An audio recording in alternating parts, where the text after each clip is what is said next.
Hello and welcome back to your favorite location on Reveal. Learn all about Marvel Snap. I'm your host D, also known as MTF Doom, and today we're going to go over just some news, some teases at some nerfs to get everything back in line, and some news, just general news. It's an easy one. I hope you enjoy.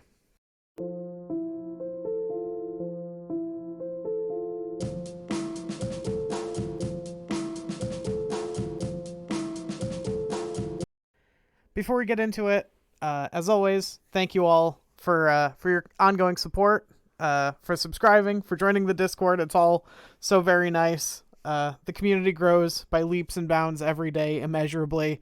If you want to join in, get in on the base level of this pyramid scheme, hit the red button below. It costs you nothing.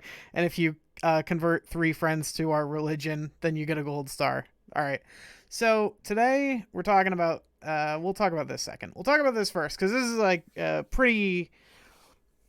This is the less impactful stuff. So there's a series drop happening. I don't know if it's confirmed when.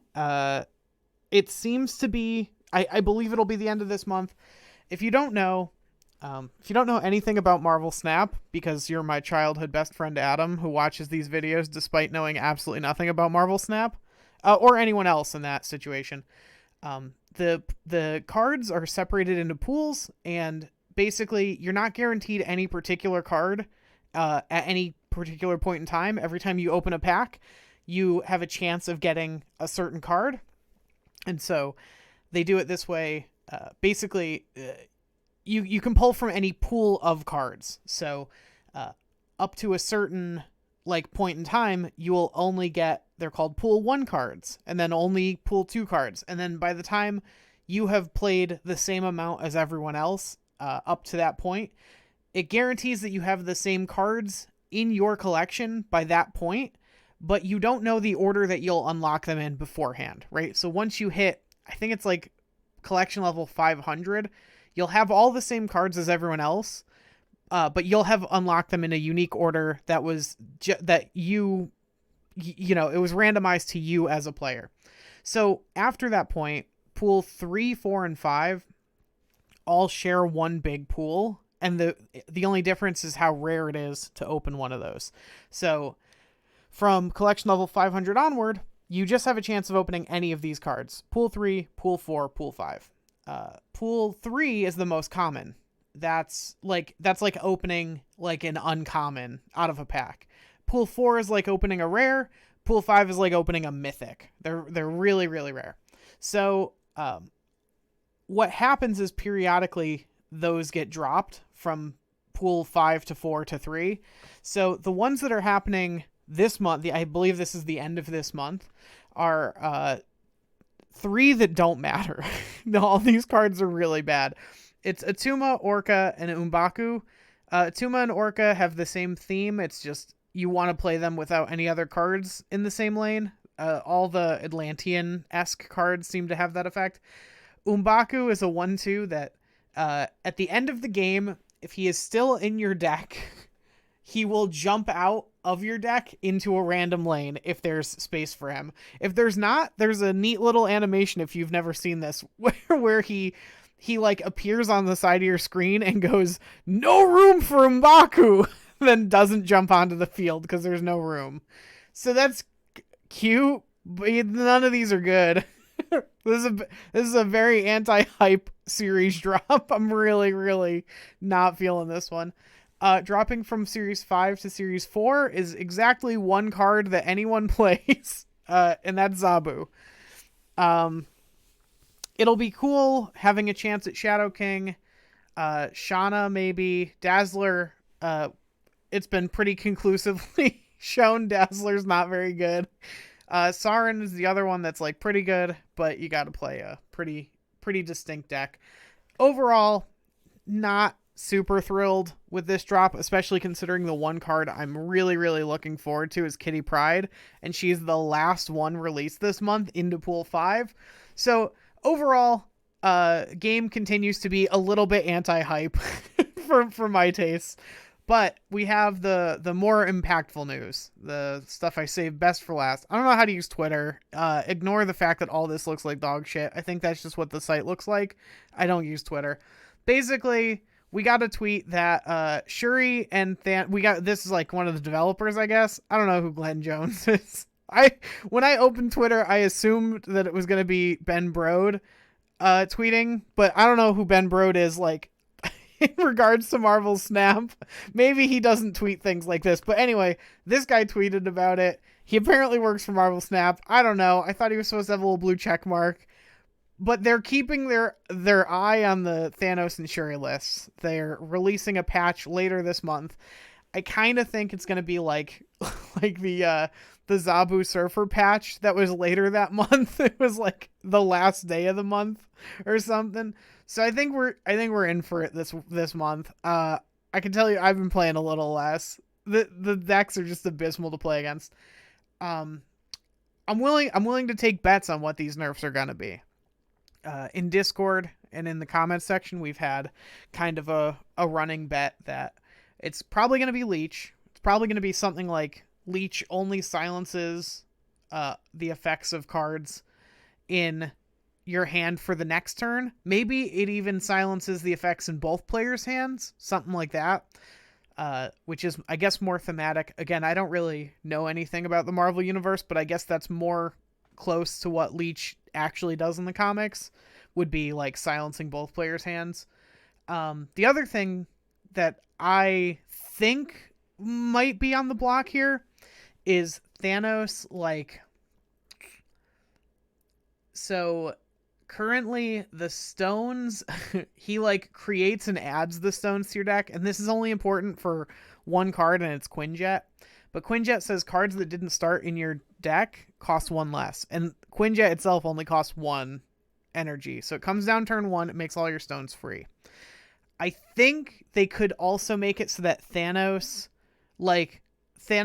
is phrased such that it says like the 6 stones start in your deck if you have Thanos, and that would change it. Or they wouldn't even really have to change anything except how it interacted with Quinjet. They don't have to change what it says. I think they would for clarity's sake, like what they did with Yondu. He now says destroy the top card of your opponent's library. But like they wouldn't even really have to change anything except for that interaction to like make it a little more manageable, because it's just like, it's abysmal getting flooded out with like stones that redraw and have effects, and like, yeah, I don't know. I'm like super over the Thanos deck, and there's kind of nothing except another Thanos. The only way to stop a bad guy with a Thanos deck is another bad guy with another Thanos deck, and it's like, it's pretty abysmal out there right now. So that's like probably the big things for the Thanos side. If you have any ideas what you think they're going to do with Shuri, I really can't imagine. Like, I can't imagine what they would do, because Shuri's effect fundamentally, like, how bad would you have to make the stats on Shuri? The only thing I can think is that she gives like a flat number. She gives a +5 or something. Or the next card you play next turn, or the first card you play next turn, so that they at least can't hold, like, keep you holding priority and then go, what's her name?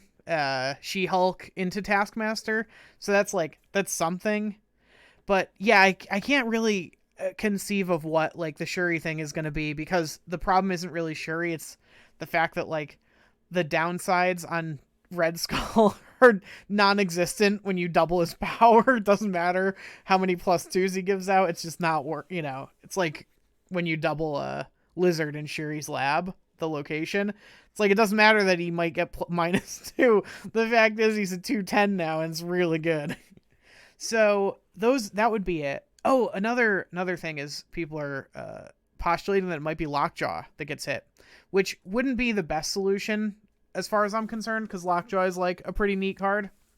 But a really interesting solution that got brought up, and I really like this one. This was a commenter brought this up when I was talking about just like fuck Leech a couple days ago, is what if Lockjaw worked like Birthing Pod from Magic? And so what Birthing Pod does is when you sacrifice a creature to Birthing Pod, you get a creature that costs 1 more mana.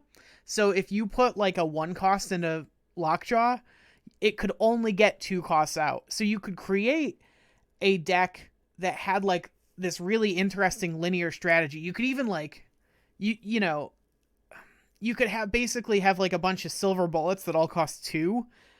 There aren't right now, but you could like conceivably, and that way you can throw stones into Lockjaw to keep getting these 2 costs that have like unique effects.